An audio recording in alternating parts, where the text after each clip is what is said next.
ফারজানা দিলওয়ার আপনি লিখেছেন, লং হিজাব পরে নামাজ পড়তে গেলে ফ্যানের বাতাসে হিজাব সরে গিয়ে পায়ের আঙ্গুল দেখা গেলে কি নামাজ হবে?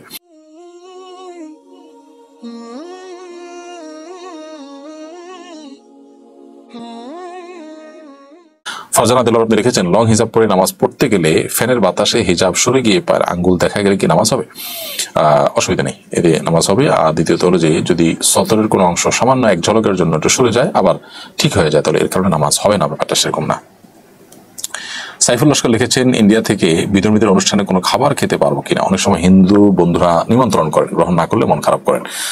হিন্দুদের কোনো অনুষ্ঠানে যদি আপনি খাবার গ্রহণ করেন তো সেক্ষেত্রে মৌলিকভাবে সেটি হারাম কিংবা নাজায়েজ হবে না, যদি সেখানে হালাল খাবার পরিবেশন করা হয় এবং সেখানে যে টেবিলে খাচ্ছেন সেখানে কোনো মাদক না থাকে, আপনি সেখানে বসে খেতে পারেন, আপনার হালাল খানা খেতে পারেন আপনি।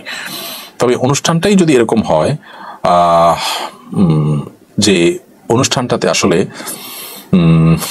আপনার কি বলে, যেই অনুষ্ঠানে হারামের উপাদান রয়েছে, সেখানে গান বাদ্য রয়েছে, সেখানে শিরকের বিষয় আসর রয়েছে, এরকম যদি হয় তাহলে সেক্ষেত্রে সেটা জায়েজ হবে না, সেটা গুনাহের বিষয় হবে।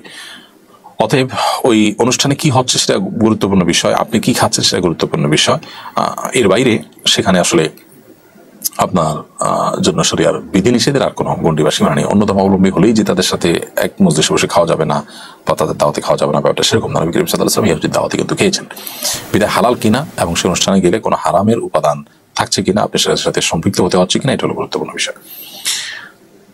জেসমিনা খাতুন আপনি লিখেছেন, আমার বয়স 27 বছর, আমি ডিভোর্সি, আমি দিনদার স্বামী পেতে চাই, আল্লাহর কাছে চাইও, কিন্তু যত সম্বন্ধ আসে সব বেনামাজি। আমি এখন কি করবো? ধৈর্য ধারণ করবো নাকি বিয়ে করে ফেলবো? পরামর্শ কামনা করছি। বোন জেসমিনা খাতুন, আল্লাহ তাআলা আপনার মনের বাসনা পূরণ করুক এবং নামাজি দিনদার মানুষ আপনার জীবন সঙ্গী হিসেবে মিলিয়ে দিন, আমরা দোয়া করি। যদি মনে হয় যে না অনেক বেশি বিলম্ব হয়ে যাচ্ছে, আপনি বিপদের মুখে পতিত হবেন, এরকম আশঙ্কা যদি আপনি করেন, তাহলে সেক্ষেত্রে এরকম পরিস্থিতি হলে তখন আপনি যে ব্যক্তিকে এই মুহূর্তে দিনদার না খেতে দিনদার হওয়ার সম্ভাবনা রয়েছে, তুলনামূলকভাবে মন্দের ভালো খুঁজে আপনি বিয়ে বসে যেতে পারেন। কিন্তু সেরকম কোনো আশঙ্কা যদি না থাকে তাহলে আপনি সবর করবেন এবং দিনদার পাত্র যতক্ষণ পর্যন্ত না পাবেন ততক্ষণ পর্যন্ত ধৈর্য ধারণ করাটাই হবে আপনার জন্য সর্বোত্তম উপায়।